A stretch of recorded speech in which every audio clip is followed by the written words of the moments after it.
Hello my dear student, myself GK Mishra and welcome back in Vidya classes of biology. आज हम लोग basic का जो नेक्स्ट पार्ट था उसके बारे में हम लोग पढ़ेंगे। जैसे कि हम लोगों ने पिछले क्लास में सेल ऑर्गेनाइजेशन के बारे में पढ़ा था, यानी कि कोशिकीय संगठन। कई सारे कोशिकाएं आपस में संगठित होकर क्या करते हैं, टिश्यू का निर्माण करते हैं। टिश्यू से ऑर्गन का अंग का निर्माण होता है और ऑर्गन अंग से फिर क्या बनते हैं, ऑर्गन सिस्टम यानी कि अंग तंत्र बनता है और फिर अंग तंत्र से शरीर का निर्माण होता है या फिर जीव का निर्माण होता है, यानी ऑर्गेनिजम्स का फॉर्मेशन होता है। तो हम लोगों ने जो भी सेल ऑर्गेनाइजेशन पढ़ा था, कोशिकीय संगठन पढ़ा था, तो उस सेल ऑर्गेनाइजेशन में हम लोग क्या देखे थे कि किस प्रकार से कोशिकाएं संगठित हो रही है, किस प्रकार से सेल एक दूसरे के बीच ऑर्गेनाइज हो रहा है, मिल रहा है और मिलकर सेल से टिश्यू बन रहा है और टिश्यू से ऑर्गन बन रहा है और ऑर्गन से ऑर्गन सिस्टम बन रहा है और फिर ऑर्गन सिस्टम से पूरे बॉडी का फॉर्मेशन हो रहा था। ठीक है, पूरे बॉडी का निर्माण हो रहा था। तो अब हम लोग को पढ़ना है उन्हीं सेल के बारे में। अब उस सेल के टाइप के बारे में हम लोग पढ़ रहे हैं, क्योंकि सेल जो होता है हमारे शरीर का संरचनात्मक और क्रियात्मक इकाई होता है। Cell is the structural and functional unit of our body. ठीक है, हमारे शरीर का क्या है, संरचनात्मक और क्रियात्मक इकाई है। तो इसलिए सबसे पहले हम लोग को बेसिक में सेल के बारे में जानना बहुत जरूरी है, क्योंकि हम लोग जो भी कार्य करते हैं या फिर हमारी जो भी संरचना है ये एक सेल के वजह से है। तो आइए अब हम लोग देखते हैं सेल के बारे में। तो देखिए, सबसे पहले सेल जो होता है, सेल के बारे में हम लोग देख लिए थे पिछले क्लास में, बताए थे आपको कि cell is the structural and functional unit of life, यानी कि जीवन का संरचनात्मक और क्रियात्मक इकाई कोशिका होता है। ठीक है, अब हम लोग को उन कोशिका के प्रकारों के बारे में जानना है और टाइप्स के बारे में जानना है। तो देखिए, there are two types of cell. कोशिकाएं दो तरह के होते हैं। कौन कौन? तो पहला होता है प्रोकैरियोटिक और दूसरा होता है यूकैरियोटिक। प्रोकैरियोटिक का मतलब हुआ, ये पहला जो आप यहाँ सेल देख रहे हैं ये टाइप है प्रोकैरियोटिक। प्रोकैरियोटिक का मतलब होता है, प्रोकैरियोटिक दो वर्ड से मिलकर बना है, प्रो और कैरियोटिक, जिसमें प्रो का मतलब होता है प्रिमिटिव और प्रिमिटिव का मतलब होता है प्राचीन यानी पुराना। कैरियोटिक का मतलब होता है न्यूक्लियस यानी कि केंद्रक। तो इस तरह से आपको इसका डिफिनेशन, जैसे कि हमने बायोलॉजी में आपको बताया है, मैक्सिमम वर्ड को दो भागों में बांट दीजिए, उसको जब अलग अलग पार्ट्स में तोड़िएगा तो उसके जो भी पार्ट्स निकलेंगे उनका डिफिनेशन अलग अलग डिफाइन कर लीजिए और पूरे का पूरे आपको डिफिनेशन पता चल जाएगा। जैसे कि प्रोकैरियोटिक दो वर्ड से मिलकर बना हुआ था, प्रो और कैरियोटिक। तो प्रो का मतलब होता है प्रिमिटिव और प्रिमिटिव का मतलब होता है प्राचीन और प्राचीन का मतलब पुराना हुआ। ठीक है, और कैरियोटिक का मतलब हुआ न्यूक्लियस यानी कि केंद्रक, यानी यहाँ केंद्रक पुराना वाला है, प्राचीन केंद्रक होता है। किसमें? प्रोकैरियोटिक में। इसका मतलब प्रोकैरियोटिक में अगर प्राचीन केंद्रक है तो इसका मतलब कि सबसे पहले इस पृथ्वी पे जो आया है वो प्रोकैरियोटिक सेल ही होगा, क्योंकि सबसे पुराना केंद्रक उसी में ना होगा जी। ठीक है, उसके बाद दूसरी बात अगर करें ना हम यूकैरियोटिक का, तो यूकैरियोटिक में देखिए क्या होता है, यू का मतलब, यूकैरियोटिक भी दो वर्ड से मिलकर बना है, एक तो यू और दूसरा कैरियोटिक। तो कैरियोटिक तो अभी आप लोगों ने इधर देखा था। कैरियोटिक का मतलब क्या होता है? कैरियोटिक का मतलब होता है ना न्यूक्लियस। तो कैरियोटिक तो आप लोग पहले भी देख चुके हैं। तो यहाँ यानी यू का मतलब है ट्रू और ट्रू का मतलब होता है वास्तविक। एक होता है वास्तविक ट्रू और एक होता है वर्चुअल। जैसे कि अगर आपको ट्रू कोई भी चीज वास्तविक है तो उसको रियल बोलते हैं या फिर ट्रू बोलते हैं, और वर्चुअल का मतलब हुआ कि उसे हम क्या कर रहे हैं, आभास कर रहे हैं, हो है नहीं लेकिन हम उसे मान रहे हैं। तो यहाँ ये क्या होता है, ये जो न्यूक्लियस होगा ये बिल्कुल ही डेवलप होता है। इसका मतलब इसीलिए बोला गया है कि ये क्या है, ट्रू होता है, यानी कि वास्तविक होता है, केंद्रक के समान केंद्रक होता है। जिस प्रकार से पूरे के पूरे डेवलप्ड केंद्रक होना चाहिए उस तरह से इसमें जो न्यूक्लियस होता है ये वास्तविक रूप से डेवलप्ड होता है। दूसरी बात हम लोग कर रहे हैं, कैरियोटिक का मतलब हुआ क्या, न्यूक्लियस यानी कि केंद्रक। अब आइए, हम लोगों ने पहले इसके टर्म के बारे में देख लिया तोड़कर, तो आपको ये पता चला प्रोकैरियोटिक का मतलब होता है जिसमें न्यूक्लियस पुराना वाला हो, यानी जिसमें केंद्रक पुराना हो। प्रिमिटिव न्यूक्लियस तो प्रोकैरियोटिक हो जाएगा। यू कैरियोटिक में ट्रू न्यूक्लियस यानी वास्तविक केंद्रक अगर है तो ये यूकैरियोटिक हो जाएगा। अब आइए इसके कुछ टर्म्स के बारे में हम लोग देख रहे हैं। जैसे ये प्रोकैरियोटिक में क्या होता है, तो देखिएगा ये फिगर आपको यहाँ पे हम बनाए हुए हैं और ये फिगर में आपको ये दर्शा रहा है, जैसे कि आप जो बाहरी लेयर देख रहे हैं ये किसी सेल का मेम्ब्रेन हुआ, यानी किसे हम सेल मेम्ब्रेन कोशिका झिल्ली बोल सकते हैं। ये बाहरी लेयर क्या है जी, कोशिका का झिल्ली है, तो इसको सेल मेम्ब्रेन बोलेंगे। ठीक है, देखिए सेल के बाहर का होगा सेल मेम्ब्रेन, सीएम लिख देते हैं डायरेक्ट, चीफ मिनिस्टर नहीं समझेंगे इसे। ये सीएम का मतलब क्या हुआ, सेल मेम्ब्रेन। इसका हिंदी क्या होता है, कोशिका झिल्ली। तो कोशिका के बाहरी झिल्ली को कोशिका झिल्ली बोलेंगे, तो केंद्रक के बाहरी झिल्ली को क्या बोलेंगे, ये हुआ क्या यहाँ पे न्यूक्लियस, NUCLEUS न्यूक्लियस। और न्यूक्लियस का मतलब आप लोग जानते ही हैं क्या होता है, केंद्रक होता है। तो इस तरह से हम लोगों ने क्या देखा, ये जो न्यूक्लियस होता है तो न्यूक्लियस के ऊपर के झिल्ली को क्या बोलेंगे, केंद्रक झिल्ली बोलेंगे, यानी कि न्यूक्लियर मेम्ब्रेन बोलेंगे। तो इसी प्रकार सेल के ऊपर के झिल्ली को सेल मेम्ब्रेन अगर बोलते हैं, कोशिका झिल्ली बोलते हैं, तो केंद्रक के ऊपर के झिल्ली को भी हम लोग क्या बोलेंगे, केंद्रक झिल्ली बोलेंगे। ठीक है, उसके बाद यानी कि अब एक चीज आप बताइए, यहाँ पे केंद्रक झिल्ली आपको किस प्रकार का दिख रहा है। देखिए इन दोनों में पहले एक बार डिफरेंट देख लीजिएगा। ये यहाँ पे हुआ क्या, सेल मेम्ब्रेन। चलिए फुल फॉर्म में एक बार लिख देते हैं, सीएम का full form cell membrane. Cell membrane का मतलब क्या हुआ, कोशिका झिल्ली। ये हुआ क्या, कोशिका झिल्ली हुआ। तो यहाँ पे जैसे कि आप लोग कोशिका झिल्ली देखे, कोशिका झिल्ली हुआ, ये बीच वाला जो आप देख रहे हैं इसको हम लोग बोलते हैं क्या, ये हुआ न्यूक्लियस हुआ, ये न्यूक्लियस हुआ, इसका केंद्रक हुआ।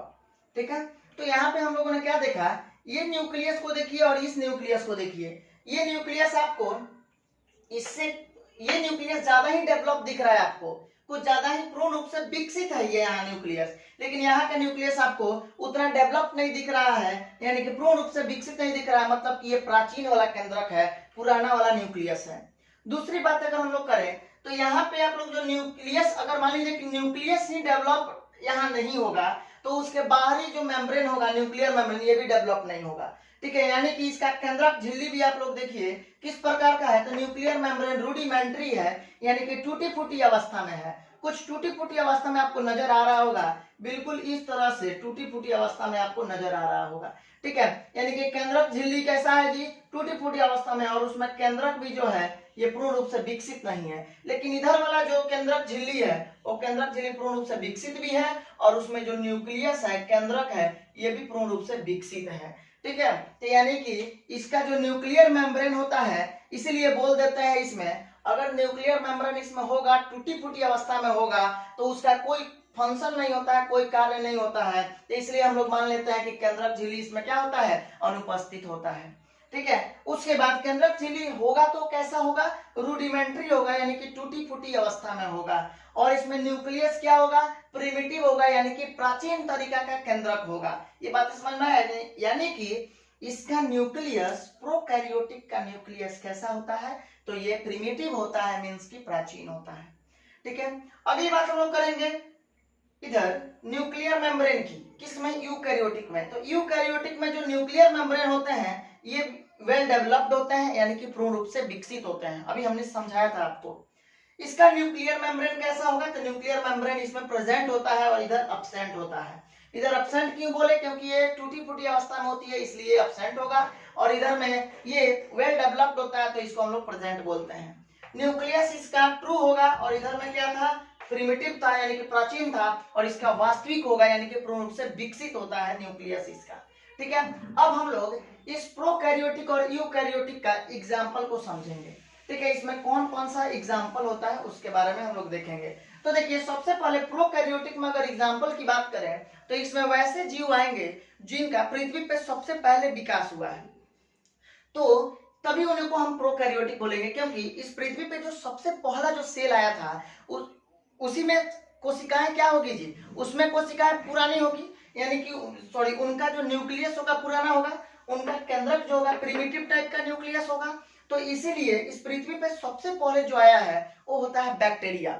बैक्टीरिया हुआ, ब्लू ग्रीन एल्गी हुआ। तो इस तरह से हम लोग बैक्टीरिया और ब्लू ग्रीन एल्गी को क्या बोलेंगे, इसको हम लोग प्रिमिटिव टाइप ऑफ न्यूक्लियस वाला सेल बोलेंगे, यानी कि उसमें सबसे पुरानी तरह की केंद्रक पाई जाती है। इसका मतलब कि प्रोकैरियोटिक का एग्जांपल बैक्टीरिया होगा यानी जीवाणु होगा, और ब्लू ग्रीन एल्गी होगा, नील हरित शैवाल होगा, जिसे हम साइनोबैक्टीरिया भी कहते हैं।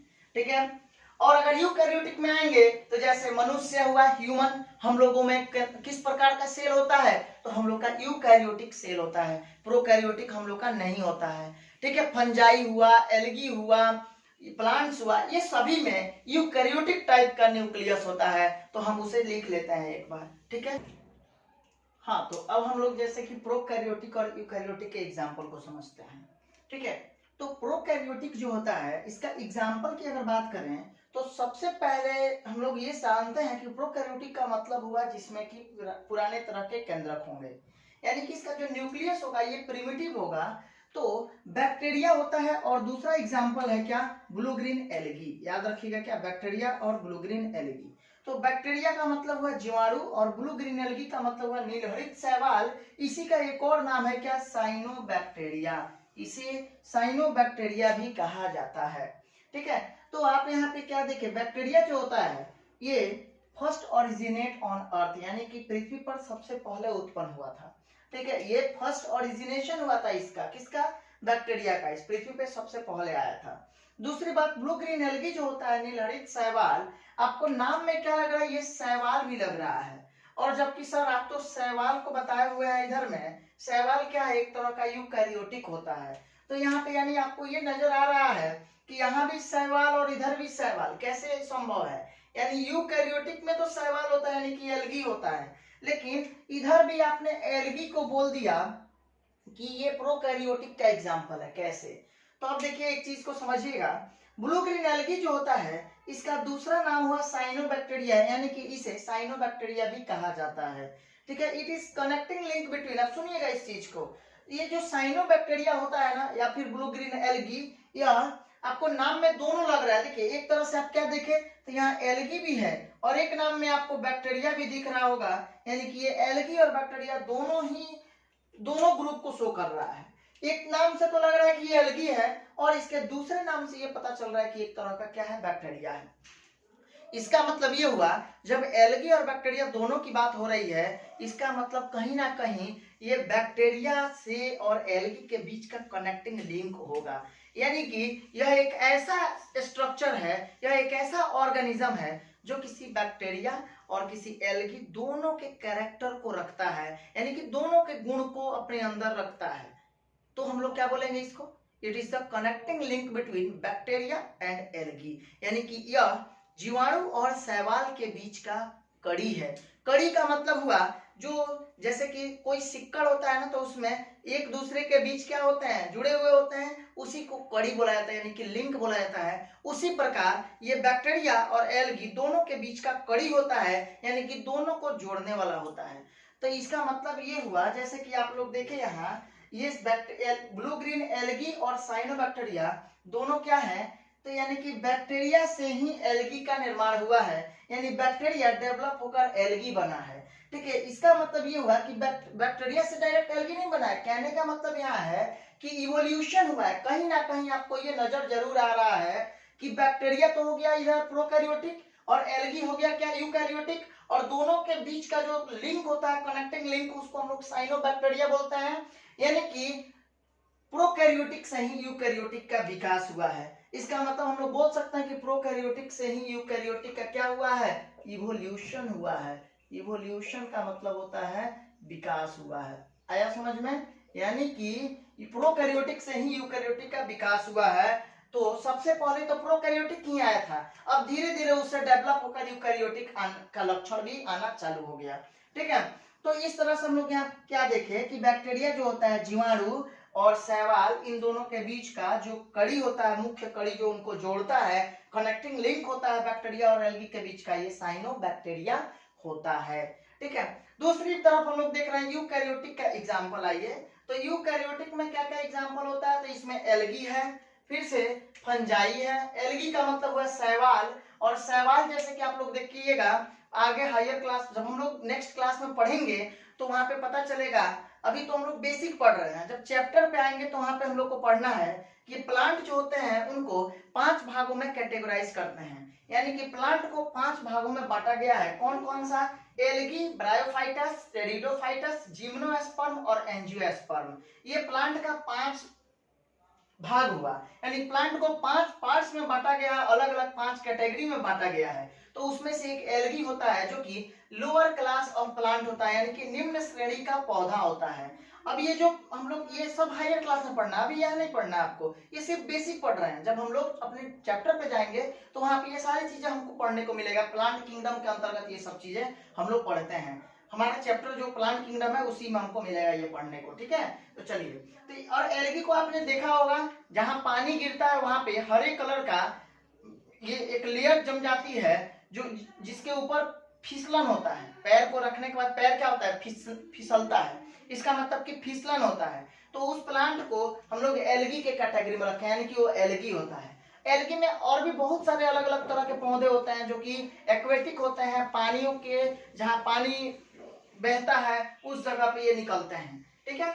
चलिए, दूसरी बात क्या है कि फंजाई, कवक जो होता है, ये आप लोग अक्सर बरसात के मौसम में देखिएगा, जब भी बरसात होता है यानी कि जब भी नमी होता है और बरसात के समय में अक्सर ब्रेड के ऊपर कुछ स्पॉट हो जाते हैं, धब्बे हो जाते हैं, अभी ब्लैक कलर के धब्बे हो जाते हैं, काले कलर का स्पॉटेड हो जाएंगे, यानी कि धब्बे हो जाते हैं, ब्लैक कलर का धब्बा, जिसको हम लोग कवक बोलते हैं, फंजाई बोलते हैं, ठीक है। प्लांट तो आप लोग देखती हैं, प्लांट में कौन सा सेल होता है? तो यूकैरियोटिक सेल। एनिमल में कौन सा सेल होता है? तो यूकैरियोटिक। और एनिमल में ही हम मनुष्य भी शामिल होते हैं, इंक्लूडिंग ह्यूमन, यानी कि मनुष्य में भी क्या होता है? यूकैरियोटिक सेल ही होता है। तो चलिए, अब उसके बाद हम लोग देखेंगे जैसे कि ऑर्गेनिजम्स के टाइप के बारे में, on the basis of cell, कोशिकाओं के आधार पर जीवों को कितने भागों में बांटा गया है। तो देखिए, जैसे कि कोशिका के आधार की अगर बात करें तो कोशिका का आधार जो होता है, ये अगर किसी जीव में एक कोशिका होगा तो उसे क्या बोलेंगे? अगर किसी जीव में एक से अधिक कोशिका हो, 2, 3, 4, 5 या मैनी मोर, उससे बहुत अधिक अगर कोशिकाएं होगी तो उस जीव को हम क्या बोलेंगे? तो इस तरह से अगर हम यहाँ देख रहे हैं कि जीवों को उनको 2 भागों में बांटा गया है। कौन कौन? तो एक होता है यूनिसेलुलर, यानी कि एक कोशिकीय, और एक होता है मल्टी सेलुलर, इसका मतलब हुआ कि बहुकोशिकीय। कोशिका के संख्या के आधार पर जीव 2 तरह के होते हैं, यानी कि जीव को कितने भागों में बांटा गया है? 2 भागों में बांटा गया है। जीवों को 2 भागों में बांटा गया, किसके आधार पर? कोशिका के संख्या के आधार पर। तो यहाँ देखिए, जीव 2 तरह के होते हैं। कौन कौन? एक तरफ में यूनिसेलुलर आप देख रहे हैं, यूनिसेलुलर का मतलब हुआ एक कोशिकीय, यानी कि ये 2 वर्ड से मिलकर बना हुआ है, यूनि और सेलुलर। हिंदी में भी आप आइए तो देखिएगा, एक और कोशिकीय, नाम से ही लग रहा है वैसा जीव, इसका मतलब हुआ जीव, वैसा जीव जो एक कोशिका से मिलकर बना हो, क्या कहलाता है? एक कोशिकीय जीव कहलाता है। क्या बोलिएगा? The organism which is made up of single cell is called unicellular organism, यानी कि वैसा जीव जो एक कोशिका के मिलने से बना हो, एक कोशिकीय जीव कहलाता है। इधर आइए, बहुकोशिकीय में हम लोग देख रहे हैं, ये भी 2 वर्ड से मिलकर बना हुआ है, मल्टी और सेलुलर। मल्टी का मतलब हुआ बहु और सेलुलर का मतलब हुआ कोशिकीय, यानी बहुत बोलने का मतलब हुआ मोर देन वन, यानी एक से अधिक, और सेलुलर बोलने का मतलब हुआ कोशिका। जब किसी भी जीव का निर्माण एक से अधिक कोशिका के मिलने से हो तो वैसे जीव को हम लोग बहुकोशिकीय जीव कहते हैं, यानी the organism which is made up of more than one cell, ठीक है, यानी कि वैसा जीव जो एक से अधिक कोशिका के मिलने से बना हो, बहुकोशिकीय जीव कहलाता है। अब इसके एग्जाम्पल को अगर हम लोग देखें तो एग्जाम्पल में बैक्टीरिया आता है, यानी जीवाणु, इनमें सिंगल सेल होता है, ये एक कोशिका से ही मिलकर बना हुआ होता है। ब्लू ग्रीन एल्गी की बात करें, नीलहरित शैवाल, तो ये भी सिंगल सेल से ही मिलकर बना हुआ है। प्रोटोजोआ की बात करें, ये भी सिंगल सेल से मिलकर बना है। अमीबा, बैक्टीरिया, ये सभी के सभी एक ही सेल से मिलकर बने होते हैं। और भी काफी सारे इसमें एग्जाम्पल है, इसलिए हम लोग इसको एटसेट्रा इसके बाद एटीसी लिख लेते हैं, यानी काफी सारा एग्जाम्पल इसमें आता है।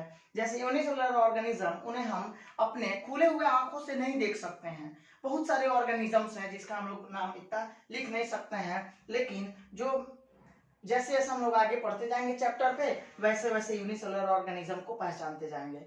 मल्टी सेलुलर ऑर्गेनिज्म में वैसे ऑर्गेनिज्म आते हैं, वैसे जीव आते हैं जिन्हें हम देख पाते हैं अपने नग्न आंखों से, अपने नेक्ड आइज से इजीली देख पाते हैं, जैसे कि एल्गी, शैवाल को हम देख पाते हैं। उसके बाद फंजाई, कवक को हम लोग देख पाते हैं, फंजाई को, प्लांट्स को देख लेते हैं, एनिमल्स को देख लेते हैं, उसके साथ ही साथ मनुष्य भी इसी में शामिल होता है, यानी कि हम लोग में भी एक से अधिक कोशिका है, यानी कि हम लोग मल्टी सेलुलर ऑर्गेनिज्म है, बहुकोशिकीय जीव कहलाते हैं। आया समझ में? तो हम लोग अभी ये यहाँ तक का ये सेल के टाइप और फिर हम लोग ऑर्गेनिजम्स के टाइप के बारे में देखा। इसके बाद हम लोग को नेक्स्ट क्लास का जो टॉपिक है ये है प्रोटोप्लाज्म के बारे में पढ़ना है, हम लोग को जीवद्रव्य के बारे में पढ़ना है। हमारा नेक्स्ट टॉपिक जीवद्रव्य का है, ठीक है। तो इसका जो नोट्स है ये हमारे टेलीग्राम चैनल से आपको मिल जाएगा, और टेलीग्राम का लिंक आपके ये डिस्क्रिप्शन लिस्ट में डाला हुआ होगा, ठीक है। डिस्क्रिप्शन में आप वहां देखिएगा, वीडियो के डिस्क्रिप्शन में वहां पे लिंक डाला हुआ होगा, और वहां से आप लोग टेलीग्राम चैनल का लिंक से ज्वाइन हो जाइएगा, ताकि आपको काफी सारे इसके जो भी पीडीएफ नोट्स है आपको मिल सके, हिंदी और इंग्लिश दोनों ही लैंग्वेज में।